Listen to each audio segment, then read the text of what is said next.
দর্শক, আপনারা নিশ্চয়ই একটা খবর এতক্ষণে দেখেছেন। সেটা হচ্ছে যে সন্দেহজনক ঘোরাঘুরি, কারাগারে মার্কিন নাগরিক। তো এটা নিয়ে একটা বিশ্লেষণ করব এবং এটা শুনলে আপনারা এত অবাক হবেন যে কি চলছে বাংলাদেশকে নিয়ে।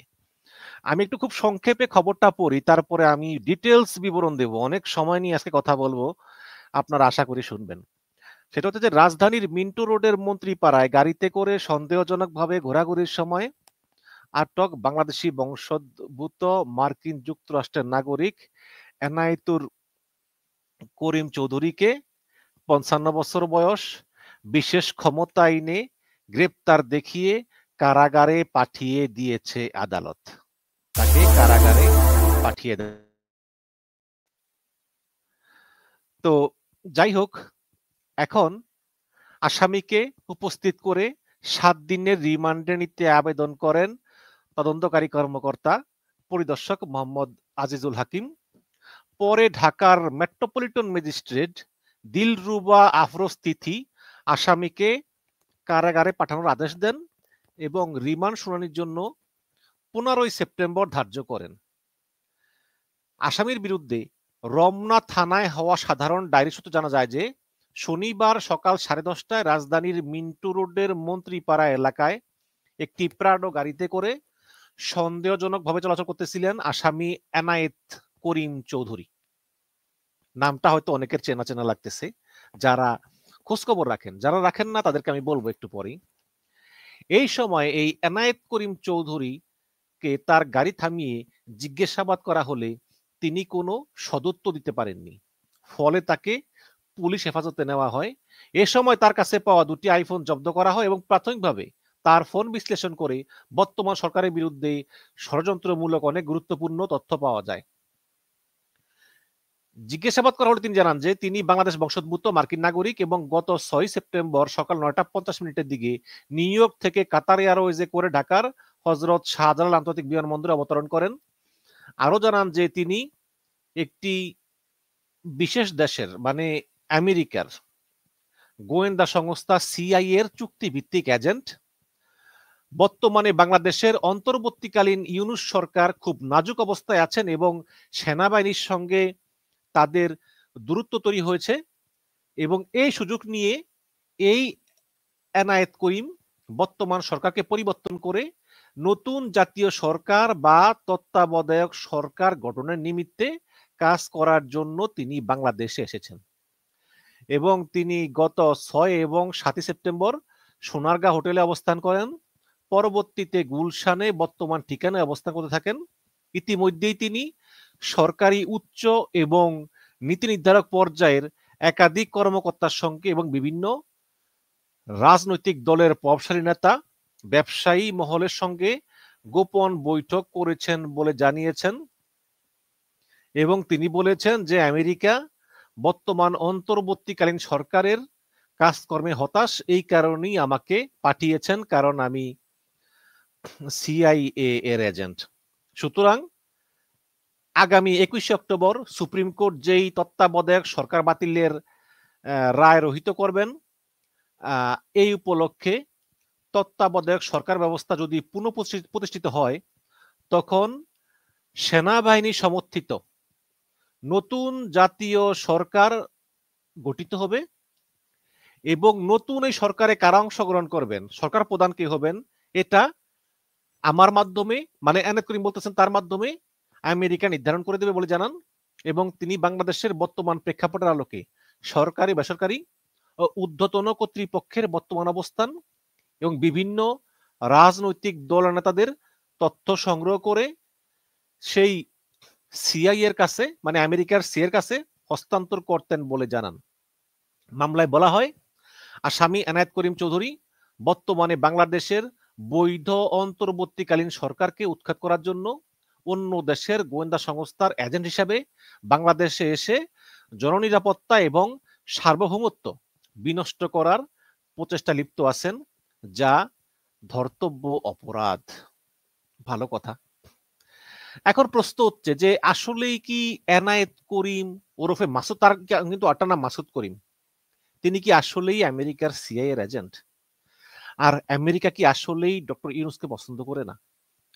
দেখুন দর্শক, আমেরিকান গোয়েন্দা সংস্থার নাম ভাঙিয়ে দীর্ঘদিন ধরেই এই এনায়েত করিম ওরফে মাসুদ করিম প্রতারণা করে আসছিল। বাংলাদেশে যখনই হাসিনা বিরোধী আন্দোলন তীব্র হয়ে উঠত, তখনই এই প্রতারক মাসুদ করিম বা এনায়েত করিম, এর নাম দুইটা, বিএনপি জামাতের কিছু শীর্ষ নেতাদেরকে বিজনেস ক্লাসের টিকিট দিয়ে নিয়ে যেতেন থাইল্যান্ড বা সিঙ্গাপুরে এবং নিজেকে আমেরিকান গোয়েন্দা সংস্থার কর্মকর্তা দাবি করে তাদেরকে ভুল পথে পরিচালনা করে আন্দোলন ঠান্ডা করতেন এবং হাসিনার পতন হবে হবে হচ্ছে হচ্ছে করে কয়েক বছর ধরে এই বাংলাদেশেরই গোয়েন্দা সংস্থা ডিজিএফআই এর হয়ে কাজ করত এই প্রতারক মাসুদ করিম। মূলত সে ছিল ডিজিএফআই এর একজন সোর্স এবং ডিজিএফআই এর তৎকালীন প্রধান খালেদ মামুনের নিয়োগকৃত এই সোর্স এবং তার ফাঁদে পড়েছেন বিএনপির মেজর হাফিজ উদ্দিন, সাংবাদিক শওকত মাহমুদ, সাবেক শিক্ষা প্রতিমন্ত্রী, বিএনপি নেতা এহসানুল হক মিলন, এলডিপি নেতা কর্নেল অলি আহমেদ, তারপরে রেজা কিবরিয়া, সাবেক গণ অধিকার পরিষদ নেতা, তারপরে আমাদের গফুর চাচা খ্যাত ফরাদ মাজাহার, মুক্তিযোদ্ধা দলের সভাপতি উলফাত সহ এমনকি হেফাজত নেতারাও কিন্তু এই প্রতারকের খপ্পরে পড়েছেন। যাই হোক, এখন তাকে গ্রেপ্তার করেছে ডিবি পুলিশ। এদিকে শোনা যায় যে সরকারের কিছু প্রভাবশালী ব্যক্তিবর্গ বা সেনাবাহিনীর কিছু প্রভাবশালী লোক তাকে ছাড়িয়ে নেওয়ার চেষ্টা করতেছেন। আমি ধিক্কার জানাই, কারণ এই প্রতারককে গ্রেপ্তার করে তাকে উপযুক্ত শাস্তি দিতেই হবে। তাহলে আবারও ফিরে আসি যে কে হচ্ছে এই এনায়েত করিম মাসুদ করিম। দর্শক, পৃথিবীর সকল গোয়েন্দা কাহিনী ফেল মারবে আপনারা যদি এই এনায়েত করিমের জীবন কাহিনী শুনেন। সাংবাদিক মনির হায়দার এখন প্রধান উপদেষ্টার বিশেষ সহকারী, তিনি তো ভিডিও করেন না, তিনি ভিডিও করলে আমার চেয়ে ভালো বলতে পারতেন। মূলত এই এনায়েত করিম মাসুদ করিমের অনেক কাহিনী কিন্তু তার কাছ থেকেই শোনা। এই এনায়েত করিম ওরফে মাসুদ করিম এ হচ্ছে কিন্তু ভারতের র কর্তৃক পরিচালিত, ভারতের র এবং বাংলাদেশের ডিজিএফআই এই দুইটার সমন্বয়ে এই মাসুদ করিম চলতো এবং মাসুদ করিম এবং তানভীর ইসলাম জয়, আমি এনায়েত করিমের জায়গায় মাসুদ করিম বলবো কারণ এই দুজন কিন্তু একই, কারণ এই এজেন্টদের নানা নাম থাকে। তো এই এনায়েত করিম আর তানভীর ইসলাম জয় এই দুইজনকে নিয়োগ দেয় ভারতীয় গোয়েন্দা সংস্থা র এবং এরা ভারতীয় গোয়েন্দা সংস্থা র এবং বাংলাদেশ প্রতিরক্ষা গোয়েন্দা পরিদপ্তর ডিজিএফআই এই দুইটার ভাড়ায় খাটা চাকর। আর এদের বাংলাদেশের পরিচালক ছিল খালেদ মামুন আর ভারতের পরিচালক ছিল কেডি মানে কুমার দত্ত। কুমার দত্ত ভারতীয় গোয়েন্দা সংস্থার একজন বড় অফিসার। তো এই দুইজন বিভিন্ন বিরোধী রাজনৈতিক দলনেতাদের কাছে নিজেদেরকে মার্কিন যুক্তরাষ্ট্রের গোয়েন্দা সংস্থা সিআইএ এর কর্মী হিসাবে পরিচয় দিত, কিন্তু আদতে এদের সিআইএ এর গোয়েন্দা হওয়ার যোগ্যতা নাই। আমি একটু ছবি দিয়ে দিই আপনাদেরকে। এই যে এই বাম পাশের জন হচ্ছে গিয়ে এই এনায়েত করিম আর ডান পাশের জন একটু যে গালগোল ফুলায় হচ্ছে গিয়ে তানভীর ইসলাম জয়। তো এই দুইজন হচ্ছে আর কি, এই হচ্ছে এদের অবস্থা। তো এখন এরা মূলত র এবং ডিজিএফআই এর মানে পরিকল্পনায় মানে আওয়ামী লীগ বিরোধী নেতা নেত্রীদের কাছে এই বলে গল্প দেয় যে তারা নাকি মার্কিন সেন্ট্রাল ইন্টেলিজেন্স এজেন্সি যেটা সিআইএ এ কাজ করে এবং তাদেরকে সিআইএ কাজ দিয়েছে হাসিনাকে হটানোর, যা পুরোপুরি বানোয়াট। এবং এই মার্কিন গোয়েন্দা সংস্থা সিআইএ এর নাম বিক্রি করে এই দুই প্রতারক বিভিন্ন রাজনৈতিক ব্যক্তিত্ব, অবসরপ্রাপ্ত সামরিক কর্মকর্তা, আমলাদেরকে বিশ্বাস করাতে সক্ষম হয়েছেন। কারণ র এবং ডিজিএফআই এর বরাদ্দ যেই 85 কোটি টাকা বাজেট, এই বাজেটের সিংহভাগ অংশ কিছু মুষ্টিমেয় প্রভাবশালী রাজনৈতিক নেতার পিছনে হাসিনা সরকার ব্যয় করেছে এই এনায়েত করিমের মাধ্যমে। এখন এই এনায়েত করিম তো গ্রেপ্তার হলো, তাহলে প্রশ্ন হচ্ছে যে এনায়েত করিমকে তো আমরা পেলাম, তাহলে তানভীর ইসলাম জয়ের খবর কি? তানভীর ইসলাম জয় হাসিনা পালিয়ে যাওয়ার কয়েক মাস আগে 2024 সালের 12 এপ্রিল মালয়েশিয়ার কুয়ালালামপুরে একটি তালাবদ্ধ অ্যাপার্টমেন্ট থেকে তার লাশ উদ্ধার করে মালয়েশিয়ার পডু থানা পুলিশ। এবং এই তানভীর ইসলাম জয় মালয়েশিয়াতে অবস্থান করতেছিলেন তারেক রানা পরিচয়। তারেক রানা, যেমন এই লোকের নাম যে এনায়েত করিম, মাসুদ করিম, জয়ের আরেক নাম ছিল তারেক রানা। এবং এই তারেক রানা ভারতীয় পাসপোর্ট নিয়ে ভারতীয় গোয়েন্দা সংস্থারও তাকে ভারতীয় পাসপোর্ট বানিয়ে দিয়ে মালয়েশিয়া পাঠিয়ে দিয়েছিলেন। এবং ধারণা করা হয় যে তানভীর ইসলাম জয় শেষ পর্যন্ত কিডনি রোগে আক্রান্ত হয়ে একদম অসার হয়ে গিয়েছিলেন। তার আর আসলে কাজকর্ম করার ক্ষমতা ছিল না। সুতরাং ধারণা করা হয় যে তার প্রয়োজন ফুরিয়ে যাওয়ায় তাকে মালয়েশিয়ার কুয়ালালামপুর অ্যাপার্টমেন্টে তাকে দুনিয়া থেকে সরিয়ে দেওয়া হয়। তো তার মানে তানভীর ইসলাম জয় আসলে আর বেঁচে নেই। আপনাদের মনে আছে কিনা জানি না, 2023 সালের সেপ্টেম্বরে আমেরিকার ভিসা নীতি যে ঘোষণা হয়েছিল যে যারা গণতন্ত্রের বিরুদ্ধে থাকবেন তাদেরকে আমেরিকা ভিসা নিষেধাজ্ঞা দেওয়া হবে। আপনাদের খেয়াল আছে কিনা জানি না, তারপর থেকে কিন্তু বাংলাদেশের রাজনীতি খুব দ্রুত বাঁক নিচ্ছিল। এবং এই ভিসা নীতিকে কাজে লাগিয়ে তখন জামায়াতে ইসলামী ইঞ্জিনিয়ার্স ইনস্টিটিউটে একটা সফল সমাবেশ করে জানান দিল যে যতই নিষেধাজ্ঞা দিক না কেন শেখ হাসিনা, বাংলাদেশের রাজনীতিতে জামাত আরো বেশি প্রাসঙ্গিক। এবং 2022 সালের ডিসেম্বর থেকে বিএনপি এক প্রকার প্রকাশ্যেই জামাত ইসলামকে বর্জন করে চলতেছিল। শুধু প্রকাশ্যে সমাবেশ নয়, ঘরোয়া মিটিংগুলোতেও জামাতের সঙ্গে সব রকমের সম্পর্ক বিএনপি অস্বীকার করে আসতেছিল। এবং জামাত ইসলাম 2023 সালের শুরুর দিকে প্রথম 2 মাস বিএনপির সঙ্গে সম্পর্ক উন্নয়নের চেষ্টা করে, কিন্তু বিএনপি জামাতকে পাত্তাই দেয় না এবং জামাতকে একঘরে করে রাখার একটা অপপ্রয়াস চালায় বিএনপি। এবং এর নেপথ্যে কে বা কারা কাজ করেছিল তখন তা বলা মুশকিল।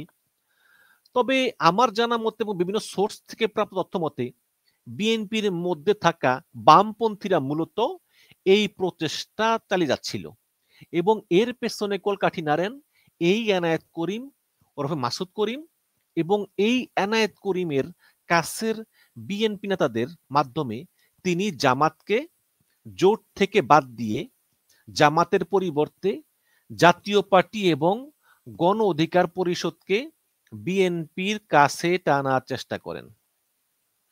এবং বুঝেই হোক না বুঝেই হোক মির্জা ফখরুল ইসলাম আলমগীর এই প্রচেষ্টার একজন গুরুত্বপূর্ণ হোতা বলে মনে করা হচ্ছে। জামাতের 2023 সালের যে 10ই জুনের সমাবেশ, সেই সমাবেশ জামাতকে আবার রাজনীতির মূল ধারায় ফিরিয়ে আনে এবং জামাত আবারও প্রাসঙ্গিকতা পায়। সুতরাং এরপরে আওয়ামী লীগ এবং বিএনপি উভয়ই এই ফ্যাক্টরটাকে কাজে লাগাতে চাইতেছিল। তাই জামাত নিয়ে মিডিয়া পাড়াতে হইচই পড়ে যায়। এই হইচইয়ের মাঝে নতুন করে আলোচনা জন্ম দেয় নূরের গণ অধিকার পরিষদ। সেখানে আপনাদের খেয়াল আছে কিনা জানি না, রেজা কিবরিয়া এবং নুরুল হক নূর পরস্পরকে বহিষ্কার করে। কিন্তু এর নেপথ্যে কি? এর নেপথ্যেই কিন্তু ছিল বিএনপি। এই এনায়েত করিম ওর মাসুদ করিম বিএনপিকে দিয়ে এই কলকাঠিটা নাড়ায় যাতে উভয়কে বহিষ্কার করে। যেমন বিএনপির কিছু দেশপ্রেমিক নেতা যেমন রুহুল কবির রিজভী তখন গণ অধিকার পরিষদ থেকে রেজা কিবরিয়াকে বের করে দেওয়ার জন্য নুরুল হক নূরকে চাপ দেয়। এর কারণ কি? কারণ হচ্ছে প্রথমত রেজা কিবরিয়া আওয়ামী লীগ থেকে আসা, দ্বিতীয়ত হচ্ছে এই রেজা কিবরিয়া এই ডিজিএফআই এর সোর্স মাসুদ করিম বা এনায়েত করিমের সঙ্গে সম্পৃক্ত। এবং এই পর্যন্ত বিএনপি তাদের বিএনপির মধ্যে যারাই মাসুদ করিম বা এনায়েত করিমের সঙ্গে সম্পর্ক রেখেছে তাদেরকে বিএনপি বহিষ্কার করেছে। অর্থাৎ আওয়ামী লীগ বিরোধীদের মধ্যে সে বিএনপি করুক আর যাই করুক, যারাই এই এনায়েত করিমের সঙ্গে যুক্ত তাদের ব্যাপারে বিএনপি সতর্ক। এর শুরুটা হয়েছিল অলি আহমেদ থেকে, এই যে এলডিপির অলি আহমেদ। 2018 সালের বিতর্কিত নির্বাচনের পর থেকে সরকার পতনের লক্ষ্যে বিদেশের মাটিতে দফায় দফায় বৈঠক অনুষ্ঠানের খবর প্রকাশ পেয়েছিল এবং বিনা ভোটে এই জাতীয় সরকার প্রতিষ্ঠায় তৎপর বিভিন্ন দলের প্রায় 50 জন নেতা এইসব বৈঠকে অংশগ্রহণ করেছেন, যে হাসিনাকে সরিয়ে একটা জাতীয় সরকার গঠন করা হবে। এবং এই সব বৈঠকে অংশগ্রহণকারীদের নাম পত্র-পত্রিকায় প্রকাশ পেলেও হাসিনা সরকার তাদের বিরুদ্ধে কোনো ব্যবস্থা নেয়নি। তার কারণ এইসব ঘটনার কারিগর কিন্তু ভারতের এবং তার নিয়োগকৃত ডিজিএফআই প্রধান খালেদ মামুন। আপনাদের একটা ছবি দেখে খালেদ মামুনের, এই হচ্ছে এই খালেদ মামুন। এখন তিনি ভারতে পালিয়ে আছেন। এই হচ্ছে খালেদ মামুনের অবস্থা। তো তো এইসব বৈঠকের যে আয়োজন, এই আয়োজনের নেপথ্যের কারিগরি ছিলেন এই এনায়েত করিম। এখন সেই সময় বলা হয় যে তার সঙ্গে মার্কিন গোয়েন্দা সংস্থা সিআইএ এর সখ্য রয়েছে, এবং এই এনায়েত করিম নাকি একসময় বিএনপি রাজনীতিতে সক্রিয় ছিলেন। পরে বিএনপি সরকারের আমলেই তিনি জেল খাটেন। মাসুদ করিমের সাথে নেপালে, থাইল্যান্ডে এই এলডিপির চেয়ারম্যান সাবেক কর্নেল অলি আহমেদের একাধিক বৈঠক হওয়ার খবরও আমরা পেয়েছি। এবং 2018 সালের সংসদ নির্বাচনের পরে 2019 সালে হঠাৎ করে কর্নেল অলি আহমেদ জাতীয় মুক্তি মঞ্চ গঠন করে খুব তৎপরতা দেখান। এর নেপথ্যেও ছিল কিন্তু এই এনায়েত করিম অলি আহমেদকে বিএনপির একাধিক নেতাকে, মানে অলি আহমেদ সহ বিএনপির একাধিক নেতাকে রাষ্ট্র ক্ষমতায় পট পরিবর্তনের স্বপ্ন দেখান। এই এনায়েত করিম তাদের কাছে নিজেকে আমেরিকার সিআইএ এর এজেন্ট বলে পরিচয় দেন, এবং এই এনায়েত করিমের তৎপরতায় অলি আহমেদ জাতীয় মুক্তি মঞ্চ গঠন করে মধ্যবর্তী নির্বাচনের দাবিতে সোচ্চার হয়েছিলেন। তখন এনায়েত করিমের সঙ্গে ব্যাংকক এবং নেপালে অলি আহমেদ একাধিক বৈঠকও করেন। ওইসব বৈঠকে বিএনপি এবং হেফাজত ইসলামের একাধিক নেতা অংশ নেন। তো তার এই আন্দোলনের সময় তিনি কর্নেল অলি জামাতকেও তার সাথে নিয়ে নেন। কিন্তু একটু পরেই জামাত যখন বুঝতে পারে যে এর ফান্ডিং বাইরে থেকে আসতেছে, তখন জামাত ইসলাম সতর্ক হয় ও সরে আসে। এক পর্যায়ে অলি আহমেদ নিজের দল এলডিপির কেন্দ্রীয় এক নেতার সঙ্গে এনায়েত করিমের পরিচয় করিয়ে দেন। এবং এলডিপির ওই নেতা পোশাক ব্যবসায়ী, তার অনেক গার্মেন্টস আছে। তখন অলি আহমেদ বলেন যে এনায়েত করিম একজন খুবই প্রভাবশালী ব্যক্তি এবং আমেরিকান সেনাবাহিনীর সঙ্গে তার বিশেষ সখ্যতা আছে। এখন মার্কিন সরকার মার্কিন সেনাবাহিনীর জন্য কিছু ইউনিফর্ম অর্ডার দিতে চায় এনায়েত করিমের মাধ্যমে। তো এই অর্ডারগুলি পেতে হলে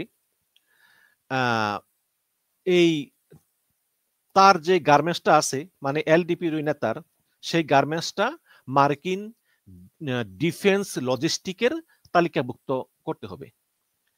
তো মার্কিন ডিফেন্স লজিস্টিকের তালিকাভুক্ত যদি কোনো গার্মেন্টস হতে হয়, তাহলে তাকে $1 লাখ জমা দিতে হবে। তখন ব্যবসায়ী বললেন যে আমার কাছে তো এত টাকা নাই। তখন এনায়েত করিম বলে, ঠিক আছে, আপনি দেন $50,000 আর বাকিটা আমি দিয়ে দিব আপনার পক্ষ থেকে। মানে সবই তো হয়েছে গিয়া ভাওতাবাজি, তাই না? তখন 2019 সালে জুলাই মাসে ওই ব্যবসায়ী অলি আহমেদকে, তখন তো ডলারের দাম কম ছিল, 75 টাকা বা 80-85 টাকা, ওই ব্যবসায়ী তিনি অলি আহমেদকে $50,000 সমপরিমাণ 43,10,000 টাকা দেন। আর অলি আহমেদ সেই টাকা মাসুদ করিমকে, মানে এনায়েত করিমকে পাঠিয়ে দেন।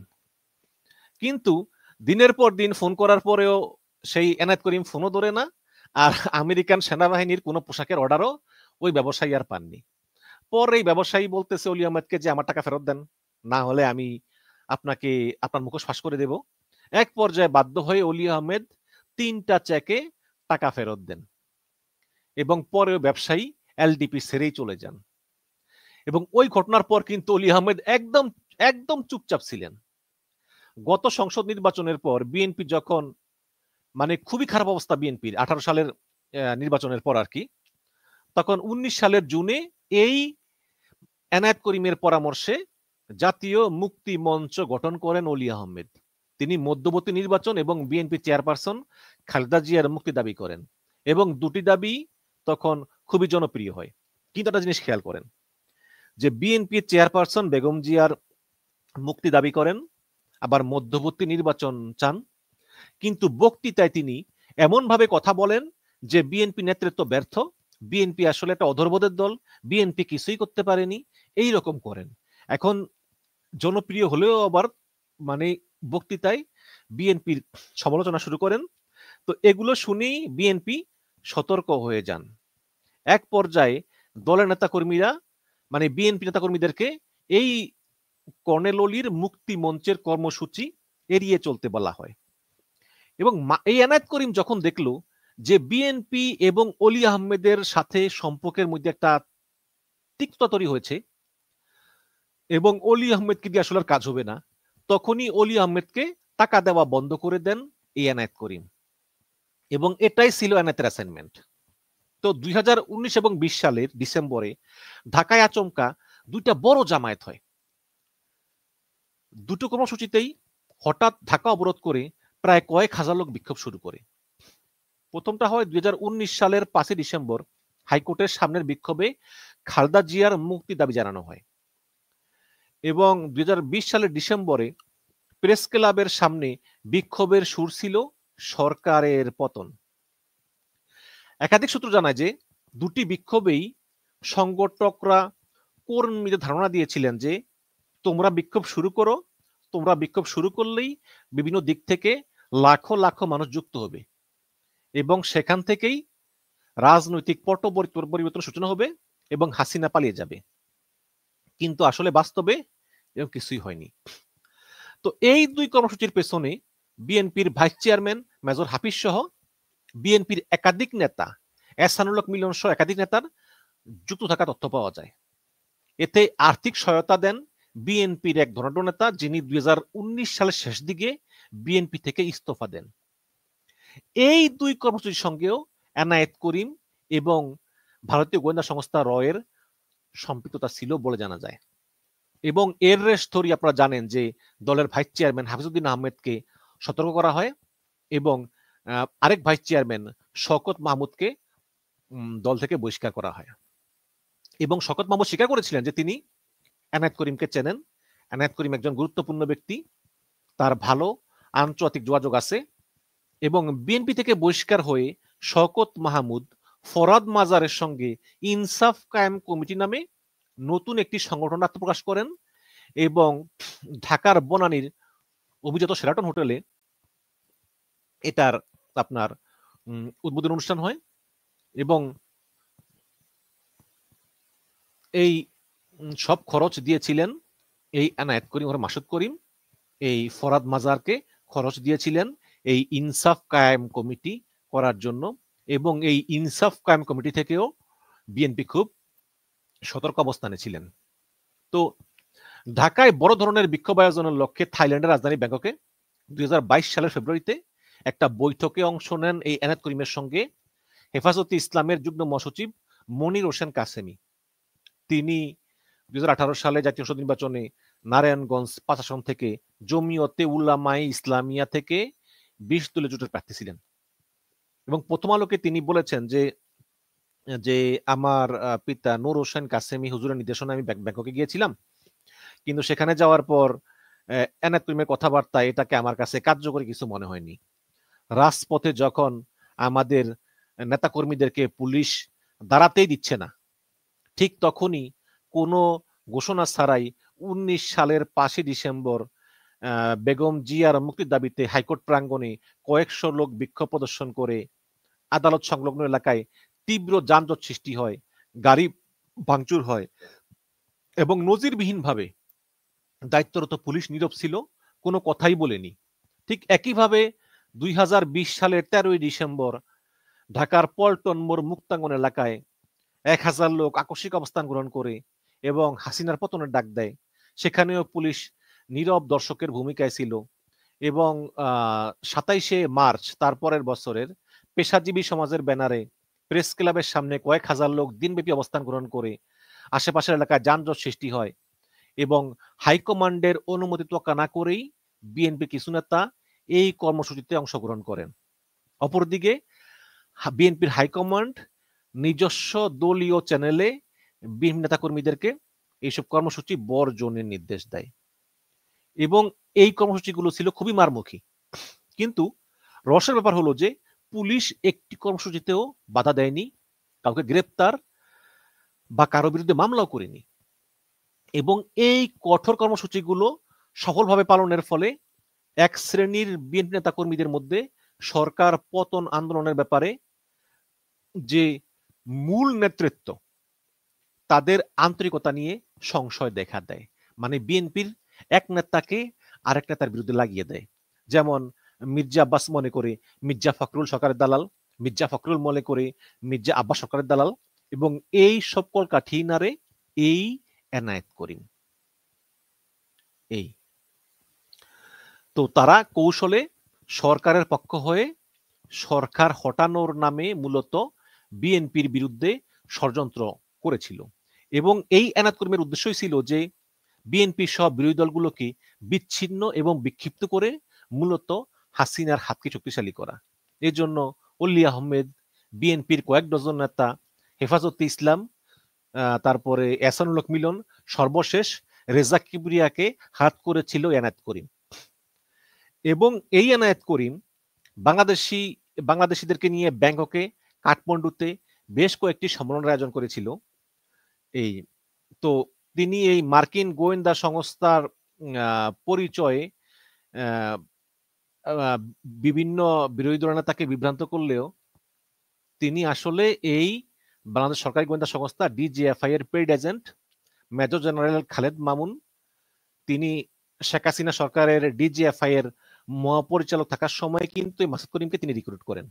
এরপর থেকে মাসুদ করিম সিআইএ পরিচয় দিয়ে বিএনপির উপরে কাজ শুরু করেন এবং বিভিন্ন নেতাদের সঙ্গে যোগাযোগ করে তাদের উপর প্রভাব বিস্তার করে তাদেরকে বিশ্বাস করাতে সক্ষম হন যে সিআইএ কে ব্যবহার করে তিনি বাংলাদেশে দখলদার হাসিনা সরকারের পতন ঘটাতে সক্ষম হবেন এবং হাসিনা সরকারকে নামানোর কথা বলে মাসুদ প্রায়ই বাংলাদেশে কিছু রাজনীতিবিদদের নিয়ে দেশে বিদেশে মিটিং করেন এবং অনেককে টাকা পয়সা বিমানের টিকিটও কেটে দেন। এই বিষয়টি কিন্তু বিএনপির হাইকমান্ড উপলব্ধি করতে পারে এবং এই ব্যাপারে সবাইকে সতর্ক করেন এবং দলের যেসব নেতা কর্মীরা এই এনায়েত করিমের সঙ্গে সম্পর্ক রেখেছিল তাদেরকে দল থেকে বহিষ্কার করে বিএনপি এবং রেজা কিবরিয়ার ব্যাপারেও একই কাজ করে বিএনপি।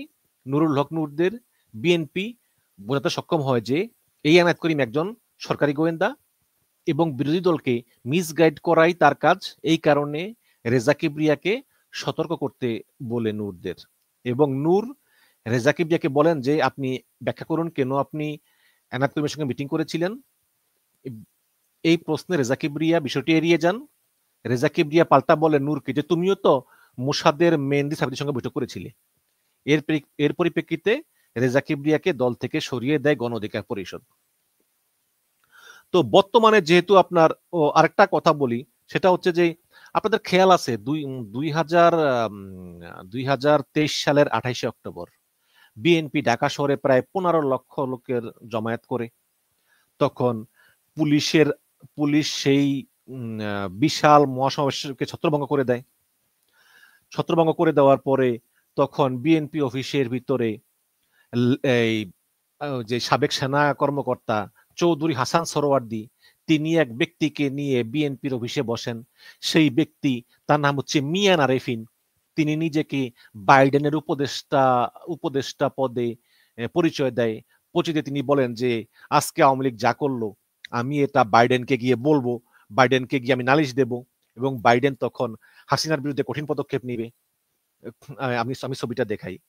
এই যে আপনারা দেখেন ছবিটা, এই যে দেখেন যে বাইডেনের কথিত উপদেষ্টা মিয়ান আরিফিন বসে রয়েছেন। তার ডাইন পাশে আছেন ইশরাক আর তার ডাইন পাশে আছেন চৌধুরী হাসান সরোয়ার্দী। ভালো করে দেখুন ছবিটা, এটা বিএনপির অফিসের ভিতরে। তো এই চৌধুরী হাসান সরোয়ার্দী তিনিও কিন্তু এই এনায়েত করিমের দ্বারা মিসগাইডেড হয়ে এই এনায়েত করিমের পরামর্শে মিয়ান আরিফিন নামে এক ব্যক্তিকে বাইডেনের উপদেষ্টা সাজিয়ে তিনি নিয়ে এসেছেন বিএনপির অফিসে। আসলে তিনি বাইডেনের উপদেষ্টা না। এবং এই হাসান সারওয়ার্দী কিন্তু কখনোই কিন্তু বিএনপি বিশ্বাস করে নাই, কারণ তিনি এক সময় ছিলেন এসএসএফ এর প্রধান, এবং শেখ হাসিনা এসএসএফ এর প্রধান কাকে বানান, যার যিনি খুবই বিশ্বস্ত, যদিও তাকে গ্রেপ্তার করা হয়েছে এবং হাসিনা পালিয়ে যারা পর্যন্ত এই হাসান সারওয়ার্দী কারাগারেই ছিলেন, এবং এই বাইডেনের উপদেষ্টা মিয়ান আরেফিন তিনিও কারাগারেই ছিলেন। কিন্তু এই মিয়ান আরেফিনকে কিন্তু পরিচয় করিয়ে দেন সারওয়ার্দীর সঙ্গে এই এনায়েত করিম। তাহলে বুঝেন যে এনায়েত করিম আসলে কত ক্ষতি করতে চেয়েছিল। এখন বর্তমানে যেহেতু আওয়ামী লীগ নির্বাচনে অংশগ্রহণ করতে পারবে না, ইউনূস সরকার নড়বড়ে, সেহেতু এই এনায়েত করিম সেনাবাহিনী বা কিছু উপদেষ্টার স্বামী টামি এদেরকে ধরে, বা পূর্ব পরিচিত বিএনপির ও জামাতের বা অন্যান্য ছোট দলের কিছু রাজনৈতিক নেতাদের ম্যানেজ করে দেশে একটা অরাজক পরিস্থিতি সৃষ্টি করে ইউনূসকে সরিয়ে নতুন তত্ত্বাবধায়ক সরকার প্রতিষ্ঠা করা যায় কিনা আওয়ামী লীগকে নির্বাচনে যারা অংশগ্রহণ করতে দিবে। তো এই কাজে তিনি এখন নেমেছেন। এই এনায়েত করিম ওরফে মাসুদ করিম শেখ মামুন খালেদের চামচা। এখন মামুন খালেদ 2011 থেকে 14 সাল পর্যন্ত ডিজিএফ এর প্রধান ছিলেন। তখন থেকেই তিনি বিএনপি সহ বিরোধী দলগুলোকে বিভ্রান্ত করতে এই এনায়েত করিমকে নিয়োগ দেন। এখন বর্তমানে এই মামুন খালেদ ভারতে পালিয়ে থেকে ভারতীয় গোয়েন্দা সংস্থা রয়ের পরামর্শে এবং এসালমের টাকায় এই এনায়েত করিম ওরফে মাসুদ করিমকে নিয়োগ দিয়েছেন ইউনূসকে উৎখাত করে নতুন একটি সরকার প্রতিষ্ঠা করা, যাতে সেখানে আওয়ামী লীগকে পুনর্বাসিত করা যায়। আর আওয়ামী লীগও এখন দেখবেন এই মাসুদ করিমদের পরামর্শে প্রায় প্রতিদিনই ঝটিকা মিছিল বের করতেছে। এবং আমি এখন আহ্বান জানাই সরকারকে, যে গ্রেপ্তার করেছেন ভালো কথা, এখন ওরে রিমান্ডে নিয়ে জিজ্ঞাসাবাদ করে পুলিশের ভিতর কে জড়িত, সেনাবাহিনীর ভিতর কে জড়িত, বিএনপি জামাতের ভিতর কারা কারা ওর সঙ্গে সম্পর্ক, এবং উপদেষ্টা এবং উপদেষ্টার আত্মীয় স্বজনের কাদের সঙ্গে সম্পর্ক, এগুলো বের করে ওদেরকেও গ্রেপ্তার করুন। ওদেরকেও যদি গ্রেপ্তার করেন তাহলেই একদম সব ঠিক হয়ে যাবে। সব ঠিক হয়ে যাবে, তাহলেই আপনার এই এই এই এনায়েত করিম, এই যে বাম পাশেরটা এনায়েত করিম ওরফে মাসুদ করিম, এই এদের চক্রান্ত চিরতরে দূর হয়ে যাবে। দর্শক ভালো থাকবেন। এতক্ষণ ধরে ধৈর্য ধরে ভিডিও দেখেছেন, আধা ঘন্টার উপরে, একটু আপনাদের ধন্যবাদ জানাই। আসলে অনেক ইনফরমেশন, তো একটু সময় লেগে গেল। আল্লাহ হাফিজ।